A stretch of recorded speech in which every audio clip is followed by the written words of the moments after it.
C'est une leçon très vitale à connaître, à expérimenter, à vivre, qu'il nous faut apprendre. Nous l'apprenons toujours à nouveau dans notre vie chrétienne.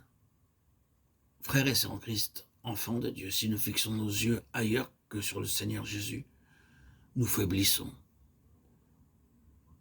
Nous lâchons prise.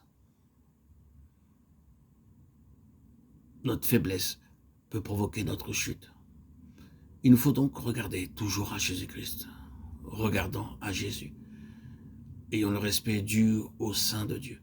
Nous ne disons pas qu'il faille regarder chaque serviteur de Dieu avec méfiance et se dire sans cesse, naturellement, il n'est pas parfait, vous savez. Rendons l'honneur à qui nous devons l'honneur, mais n'édifions jamais notre foi sur un homme, si bon soit-il. Prenons pour illustration l'histoire de Barnabas. Paul avait mis Barnabas sur un piédestal, mais ensuite arriva ce jour terrible où Barnabas tomba du piédestal. Nous souvenons de la division qui s'était créée entre les chrétiens juifs et gentils et le nouvel ordre de Christ demandait qu'ils soient tous un, mangeant et buvant ensemble. Pierre avait appris cette leçon de la maison de Corneille, cependant le jour arriva où de nouveau s'éleva toute cette question au sujet des juifs et des gentils, mangeant et buvant à la même table. Ce fut une dispute très forte et un jour très critique. Jacques était venu avec quelques-uns des autres frères de Jérusalem et Pierre avait quitté la table. Il craignait Jacques et ses autres frères de Jérusalem. Il dit, je ne dois pas faire voir à ses frères anciens que je mange avec les gentils. Et Paul dit, les autres juifs usèrent de la même dissimulation, de sorte que Barnabas lui-même fut entraîné par leur hypocrisie. Galates 2,13. Pensons simplement à cela, Barnabas. Je n'aurais jamais pensé que Barnabas puisse agir de la sorte. J'aurais cru qu'il était au-dessus de cela. Je suis très certain que ce fut un coup terrible porté à la confiance en l'homme pour Paul. Mais s'il avait continué à fixer ses yeux sur Barnabas, personne ne sait ce qui aurait pu arriver. Il dut donc tourner ses regards de Barnabas pour les fixer sur Jésus. Et c'est ce que Paul dut toujours faire. À beaucoup d'occasions et dans beaucoup de situations, il dut détourner ses yeux des hommes pour les fixer sur Jésus.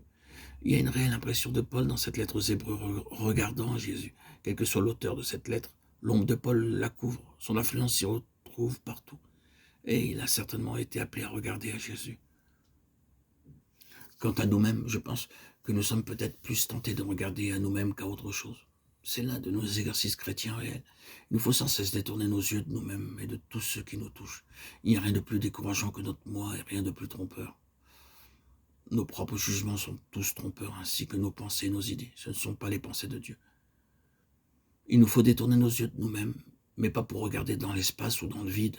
Regardons à Jésus. Et nous savons comment se termine cette phrase, Jésus le chef et le consommateur de la foi. Est-ce que nous avons commencé ce chemin nous-mêmes? Sommes-nous un chrétien parce que nous avons décidé d'être un chrétien? Que le Seigneur nous aide s'il en est ainsi. Non, c'est lui qui est le commencement de notre vie. Ne sommes-nous pas heureux de pouvoir dire, c'est le Seigneur qui m'a trouvé, c'est le Seigneur qui a mis sa main sur moi. Ce qu'il a dit lui-même est toujours vrai. Ce n'est pas vous qui m'avez choisi, c'est moi qui vous ai choisi. Jean 15, 16. Il a été l'auteur de notre foi. Et il est dit qu'il en est le consommateur. Il l'accomplira. Lorsque nous arriverons au ciel, nous serons remplis d'étonnement d'y être arrivés. Nous regarderons les uns les autres en disant, oui, nous sommes ici. C'est une histoire merveilleuse. Comment sommes-nous arrivés ici? Nous ne le savons pas. Nous avions pensé tant de fois que nous ne pourrions jamais y arriver. Nous avions abandonné tout espoir. Mais nous sommes ici. Et ce sera simplement parce que Jésus est le consommateur. Croyons cela, chers amis, frères et sœurs en Christ bien-aimés. Croyons cela. Au jour de nos désespoirs, de nos difficultés, regardons à Jésus. Il a dit, là où je suis, là aussi sera mon serviteur. Jean 12, 26. Alors même qu'il faudrait 1 millier de miracles, il agira pour nous amener là. Croyons-le. Croyons-le, frères et sœurs.